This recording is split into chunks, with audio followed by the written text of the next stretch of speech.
Mateus, capítulo 24. Vimos já que a rejeição do testemunho do reino em graça é a causa do julgamento que se abate sobre Jerusalém e seus habitantes. Ora, o capítulo 24 dá-nos a posição desse testemunho no meio do povo. Dá-nos o estado espiritual dos gentios e a relação em que se encontravam com o testemunho dado pelos discípulos. Depois disso, temos o estado espiritual de Jerusalém, que era a consequência da rejeição do Messias e o seu desprezo pelo testemunho. Temos, enfim, a derrocada universal que terá lugar no fim desse tempo, estado de coisas que terminará pela aparição do Filho do Homem e a congregação dos eleitos de Israel desde os quatro ventos. Esta notável passagem merece toda a nossa atenção. Ela é ao mesmo tempo uma profecia e um ensinamento dirigidos aos discípulos para orientar no caminho que eles teriam de seguir através dos acontecimentos que iam ter lugar. Jesus deixa o templo, e isto para sempre. Ato solene que, pode dizer-se, executava o juízo que ele acabava de proferir. A casa estava agora deserta, mas o coração dos discípulos permanecia ainda acorrentado a esse templo pelos seus antigos preconceitos. Assim, chamam a atenção de Jesus para os magníficos edifícios que formavam o conjunto. Mas Jesus anuncia-lhes a sua destruição total. Depois, tendo-se retirado com ele para o Monte das Oliveiras, os discípulos perguntam-lhe quando terão lugar essas coisas e qual será o sinal da sua vinda e da consumação do século. Relacionam a destruição do templo com a vinda de Cristo e a consumação do século. Esta, convém notá-lo, é o fim do período durante o qual Israel estava sujeito à lei sob a antiga aliança, período que devia cessar para dar lugar ao Messias e à nova aliança. É preciso notar ainda que se trata do governo da terra da parte de Deus e dos julgamentos que se executarão quando da vinda de Cristo, que porá fim ao século de então. Os discípulos confundiam o que o Senhor tinha dito a respeito da destruição do templo com essa época. De fato, essa posição de Israel e o testemunho que a ela se refere foram interrompidos pela destruição de Jerusalém. É por isso que esse acontecimento se apresenta ao Espírito em relação com a profecia de que não é certamente o cumprimento. O Senhor ainda não veio, nem a grande tribulação, mas o citado de coisas, ao qual o Senhor faz alusão até o fim do verso 14, sofre uma interrupção violenta e judiciária pela destruição de Jerusalém, de sorte que há, sob esse ponto de vista, uma relação entre os dois acontecimentos.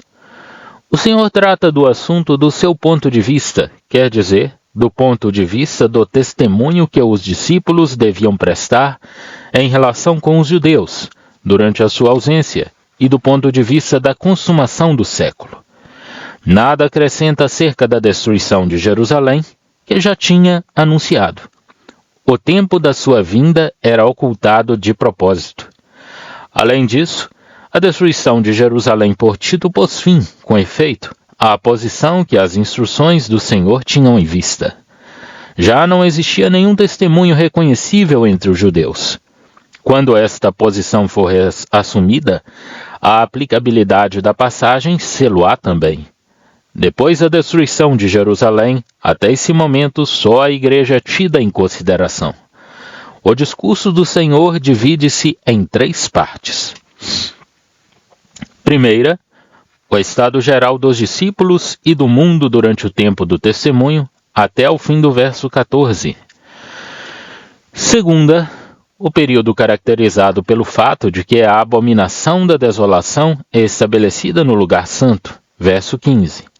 Terceira, a vinda do Senhor e a congregação dos eleitos em Israel, verso 29. Eis o que caracteriza o tempo do testemunho dos discípulos: falsos cristos, falsos profetas entre os judeus, e a perseguição movida aos que prestam testemunho, entregando-os por fim aos gentios. Mas há detalhes mais precisos ainda a respeito desses dias. Haveria falsos cristos em Israel. Haveria guerras, fomes, pestes e terremotos. Mas eles não deviam perturbar-se. Ainda não seria o fim. Estas coisas não seriam senão o princípio das dores. Eram principalmente coisas exteriores. Havia outros acontecimentos que poriam os discípulos ainda mais à prova. Coisas mais íntimas. Os discípulos seriam entregues aos seus inimigos para serem afligidos, mortos, odiados de todas as nações. O resultado disso será que, entre os que fizeram profissão de serem discípulos, muitos se escandalizarão, e uns aos outros se trairão e se entregarão. Surgirão falsos profetas e seduzirão a muitos. E porque a iniquidade se multiplicará, o amor de muitos se esfriará. Que triste quadro! Mas estas coisas dão lugar ao exercício de uma fé já provada. Aquele que perseverar até o fim será salvo. Isso diz respeito à esfera própria do testemunho em particular. O que o Senhor diz não é de modo nenhum limitado ao testemunho em Canaã, mas como Canaã é o ponto de partida do testemunho, tudo está em relação com essa região como centro dos caminhos de Deus. Em seguida, verso 14, o evangelho do reino será pregado em todo o mundo para testemunho a todas as nações, e então virá o fim, a consumação do século. Ora, embora o céu seja a fonte da autoridade quando o reino for estabelecido, Canaã e Jerusalém formam os seus centros terrestres, de modo que a ideia do reino, embora estendendo-se a todo o mundo, leva os nossos pensamentos para a terra de Israel. E este evangelho do reino, de que se fala aqui, não é a proclamação da união da igreja com Cristo, nem a redenção na sua plenitude, como foi pregada e ensinada pelos apóstolos, após a ascensão do Senhor, mas é o reino que ia ser estabelecido na terra, como João Batista e o próprio Senhor tinham anunciado. O evangelho do reino foi confiado a Israel no capítulo 10, e aqui, embora isso não constitua o objeto de um ensinamento, é o assunto que vai até o verso 14, não havendo, porém, distinção formal. A missão do capítulo 28 diz respeito aos gentios, mas então não há nada do reino, antes o contrário, embora Cristo seja ressuscitado. Porém, todo o poder lhe é dado no céu e na terra.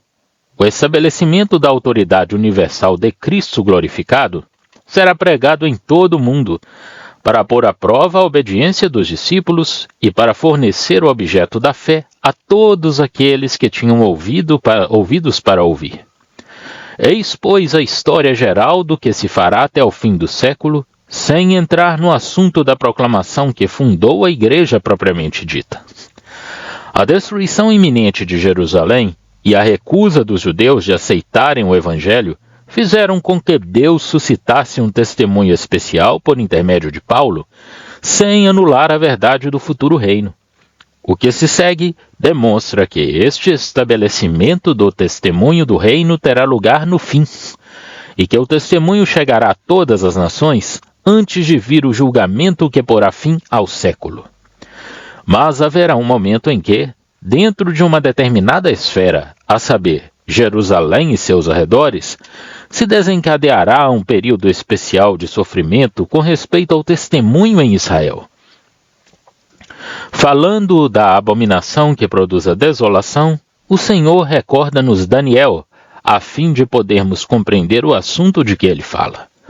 Ora, Daniel, capítulo 12, onde se fala dessa tribulação, coloca-nos definitivamente nos últimos dias, no tempo em que Miguel se levantará em defesa do povo de Daniel, isto é, dos judeus, que se encontram sob o domínio dos gentios, dias em que haverá um tempo de tribulação tal como nunca houve desde o princípio do mundo até agora, e nem haverá jamais, e em que o remanescente será libertado. Daniel 12:1. Na última parte do capítulo precedente desse profeta, esse tempo é chamado o tempo do fim. Daniel 11:40. e a destruição do rei do norte é profeticamente declarada. Ora, o profeta anuncia, Daniel 12, de 11 a 12, que 1335 dias antes da plena bênção, e bem-aventurado aquele que nela participar, o sacrifício contínuo será abolido e a abominação que causa desolação será estabelecida. Além disso, anuncia que, desde este momento, haverá 1290 dias, isto é, mais um mês do que os 1260 dias de que se fala em Apocalipse, e durante os quais a mulher que foge da serpente é alimentada no deserto, e também um mês mais de que os 3 anos e meio do fim do capítulo 7 de Daniel, verso 25. Depois disso, como vemos aqui, vem o julgamento e o reino é entregue aos santos. Dessa forma, está bem provado que esta passagem, Mateus 24:15, se refere aos últimos dias e à posição dos judeus por essa época. Os acontecimentos do tempo passado, desde que o Senhor falou, confirmam este pensamento. Nem durante 1260 dias, nem 1260 anos depois do tempo de Tito, nem tampouco 30 dias ou 30 anos depois se deu qualquer acontecimento que pudesse ser o cumprimento desses dias de Daniel. Os períodos já passaram há muitos anos. Israel não foi libertado, nem Daniel se viu na sua sorte no final desses dias. É igualmente claro que se trata aqui, nesta passagem, de Jerusalém e dos seus arredores, porque aqueles que se encontram na Judéia são convidados a fugir para os montes. Os discípulos que se encontrarem na Judéia nessa época deverão orar para que a sua fuga não se dê em dia de sábado, verso 20. Mais uma prova de que os judeus são o assunto da profecia. Mas é também um testemunho de terno cuidado que o Senhor tem daqueles que são seus, ocupando-se deles, mesmo no meio desses acontecimentos sem paralelo, do tempo que faria no momento da sua fuga. Além disso, diversas circunstâncias mostram, se mais provas fossem necessárias, que se trata do remanescente judaico e não da igreja. Nós sabemos que todos os fiéis devem ser arrebatados para irem ao encontro do Senhor nos ares, e que depois voltarão com ele. 1 Tessalonicenses 4, 17 e 14. Mas aqui vemos que haverá falsos cristos na terra, e dirão: eis que ele está no deserto, eis que ele está no interior da casa. Mas os santos que serão arrebatados e que voltarão com o Senhor, nada tem que ver com os falsos cristos na terra, visto que irão para o céu, para estarem com ele ali, antes da sua vinda à terra. Pelo contrário, é fácil de compreender que os judeus, que esperam uma libertação terrestre, sejam susceptíveis de tais tentações e sejam enganados por esses pretensos cristos, se não estiverem guardados pelo próprio Deus. Vê-se, pois, que esta parte da profecia se aplica aos últimos dias, aos 3 últimos anos e meio ao fim dos quais o julgamento se manifestará pela vinda do Filho do Homem. O Senhor virá subitamente como um relâmpago, como uma águia sobre a sua presa, lá ao lugar onde se encontra o objeto do seu julgamento. Imediatamente após a tribulação desses últimos 3 anos e meio, todo o sistema hierárquico de governo será abalado e inteiramente destruído. Verso 29. Aparecerá então o sinal do Filho do Homem no céu, e todas as tribos da terra verão o Filho do Homem vindo sobre as nuvens do céu com poder e grande glória. Este verso 30 é a resposta à segunda parte da pergunta dos discípulos no verso 3. O Senhor dá aos seus discípulos as advertências necessárias para sua orientação. Mas o mundo não verá nenhum sinal, por mais claros que sejam esses sinais para aqueles que compreendem. Mas esse sinal não será dado senão no momento da aparição do Senhor. O esplendor da glória daquele que o mundo tinha desprezado fará ver a esse mesmo mundo quem é aquele que vem, e será do lado de onde o mundo menos o esperava.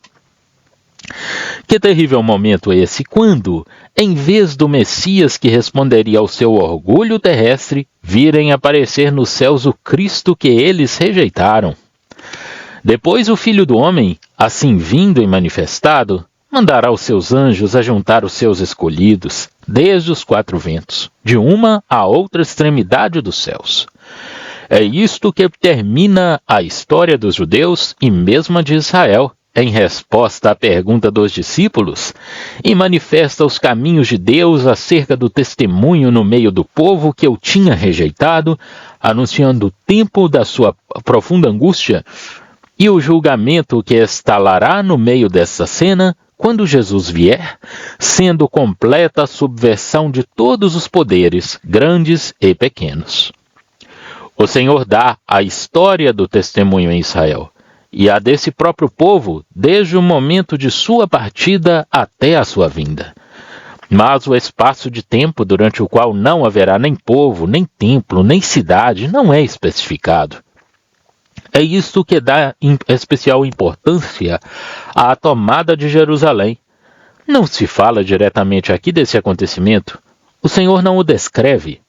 Mas a tomada de Jerusalém pôs fim à ordem de coisas às quais o discurso do Senhor se aplica, a essa ordem de coisas que não retoma sua aplicação, até que Jerusalém e os judeus estejam de novo em cena, o Senhor anuncia-o desde o princípio. Os discípulos pensavam que a vinda do Senhor teria lugar ao mesmo tempo que a destruição de Jerusalém. Às perguntas que eles lhes tinham feito, Jesus responde de maneira que o seu discurso lhes fosse útil até a tomada de Jerusalém. Mas, uma vez feita a menção da abominação e da desolação, achamo-nos transportados aos últimos dias. Os discípulos deviam compreender os sinais que o Senhor lhes dava. A destruição de Jerusalém, como disse já, pelo próprio fato em si, detinha a aplicação do discurso de Jesus. A nação judaica foi então posta de lado, mas o verso 34 tem um sentido mais amplo e realmente mais apropriado. Os judeus incrédulos subsistirão como tal, até que tudo seja cumprido. Comparar o capítulo 32 de Deuteronômio, versos 5 e 20, que tem particularmente em vista esse julgamento de Israel. Deus oculta o seu rosto até ver qual será o fim deles, porque são uma geração muito perversa, filhos em quem não há fé. E isso teve lugar. São uma raça à parte até o dia de hoje. Essa geração subsiste, tal qual monumento de infalibilidade dos caminhos de Deus e das palavras do Senhor. Enfim, o governo de Deus, exercido a respeito desse povo, está traçado até o fim.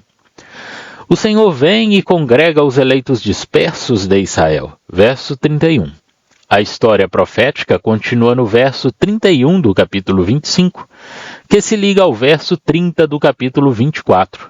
E como este verso 31 do capítulo 24 dá o relato do ajuntamento de Israel depois do aparecimento do Filho do Homem, o verso 31 do capítulo 25 anuncia a sua ação em juízo com os gentios. O Filho do Homem aparecerá, sem dúvida, como um raio, a respeito da apostasia, a qual será como um corpo morto perante ele.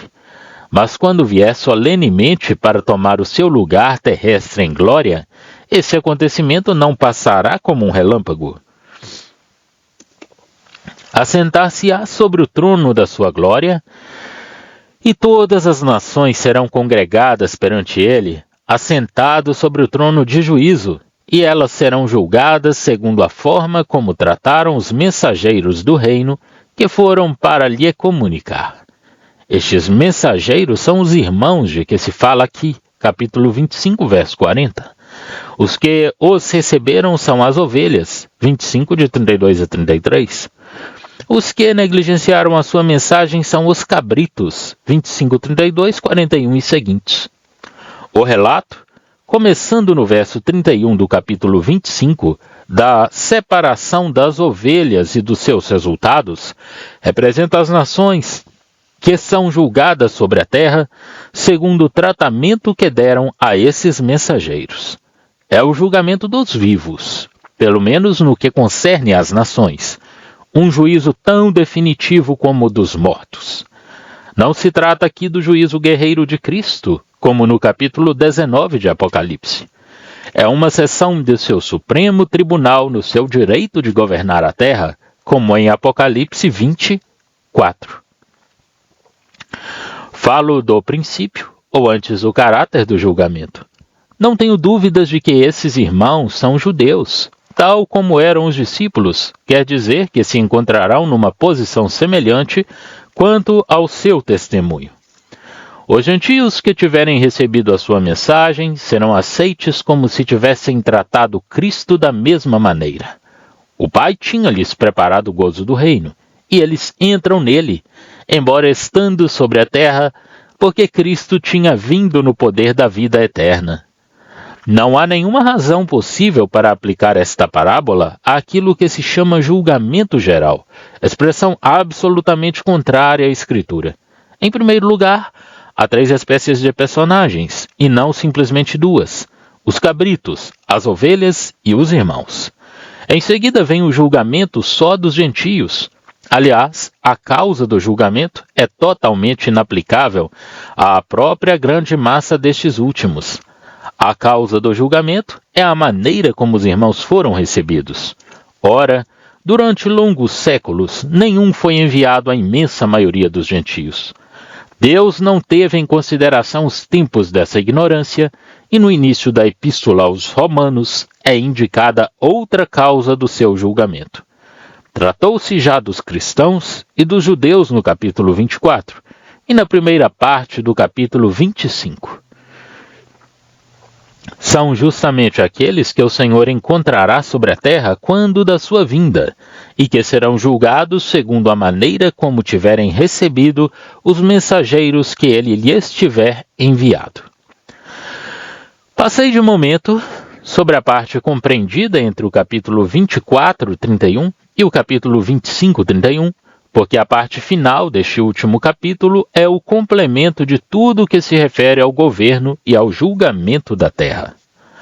Mas há uma classe de pessoas cuja história, nos seus grandes traços morais, encontra o seu lugar entre os 2 versos que acabo de mencionar. São os discípulos de Cristo fora do testemunho dados entre Israel, os discípulos aos quais ele confiou o seu serviço e uma posição relacionada consigo mesmo durante a sua ausência. Essa posição e este serviço estão em relação com o próprio Cristo, e não com Israel, em qualquer lugar que este serviço seja realizado. Porém, antes de chegarmos a estes versos, há alguns de que ainda não falei, e que se aplicam mais particularmente ao estado de coisas em Israel, como a advertência aos discípulos que ali se encontravam, e descrevem o julgamento distintivo que tem lugar entre os judeus nos últimos dias. Falo deles aqui, porque toda esta parte do discurso, a saber, desde o capítulo 24, 31 ao capítulo 25, 31, é uma exortação do Senhor, uma direção aos discípulos acerca dos seus deveres durante a sua ausência. Refiro-me aos versos 36 a 44 do capítulo 24. Os discípulos falam-nos da contínua expectativa que lhes impunha a ignorância no momento em que o Filho do Homem apareceria e em que eram intencionalmente deixados o julgamento terrestre. Enquanto que, desde o verso 45, o Senhor se dirige mais diretamente, de uma maneira mais geral, ao seu comportamento durante a sua ausência, não em relação com Israel, mas com os domésticos da sua casa. Tinha-lhes confiado a tarefa de fornecerem a estes um alimento conveniente na sua casa. É esta a responsabilidade do ministério na igreja. É importante notar que, na primeira parábola, o estado da igreja é considerado como um todo. A parábola das virgens e a dos talentos indicam uma responsabilidade individual. Por isso o servo infiel é expulso e tem a sua parte com os hipócritas. O estado da igreja responsável dependia de aguardarem a vinda de Cristo ou do seu coração dizer: ele tarda em vir. É no regresso do Senhor que o juízo será pronunciado sobre a fidelidade dos seus servos durante esse intervalo. A fidelidade será aprovada nesse dia. Por outro lado, o esquecimento prático da sua vinda conduzirá à libertinagem e à tirania. Trata-se aqui de um sistema intelectual. O mau servo diz em seu coração: o meu senhor tarde virá. A sua vontade está interessada nisso. O resultado era que a sua vontade carnal se manifestava. Já não era o serviço dedicado aos domésticos da casa, esperando de coração a aprovação do Senhor quando ele voltasse, mas a mundanidade no comportamento e na pretensão a uma autoridade arbitrária à qual o serviço que lhe estava confiado dava ocasião. Ele come e bebe com os bêbados, une-se ao mundo e participa dos seus caminhos, espanca os seus conservos de sua livre vontade.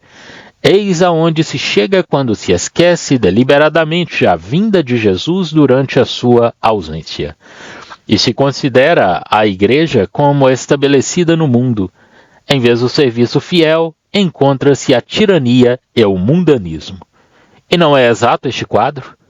O que aconteceu aos que tinham o lugar de serviço na casa de Deus?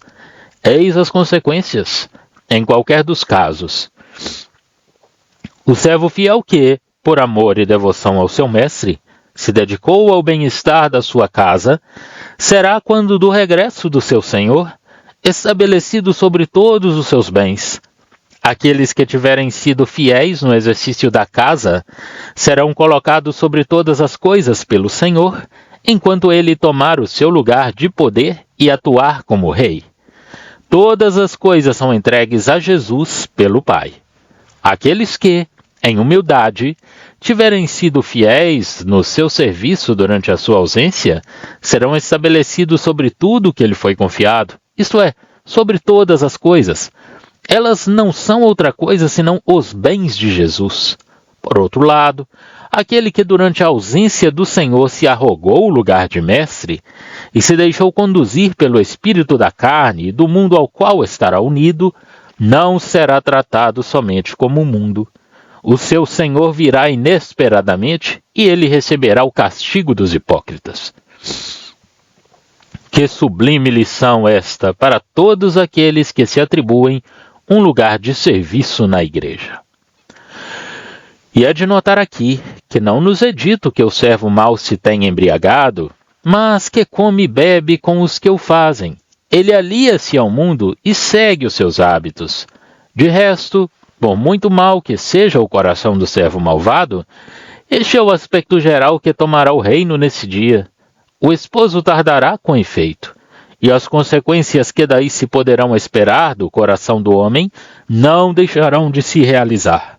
Mas o efeito que vemos então é pôr em evidência aqueles que tinham realmente a graça de Cristo e aqueles que não a tinham.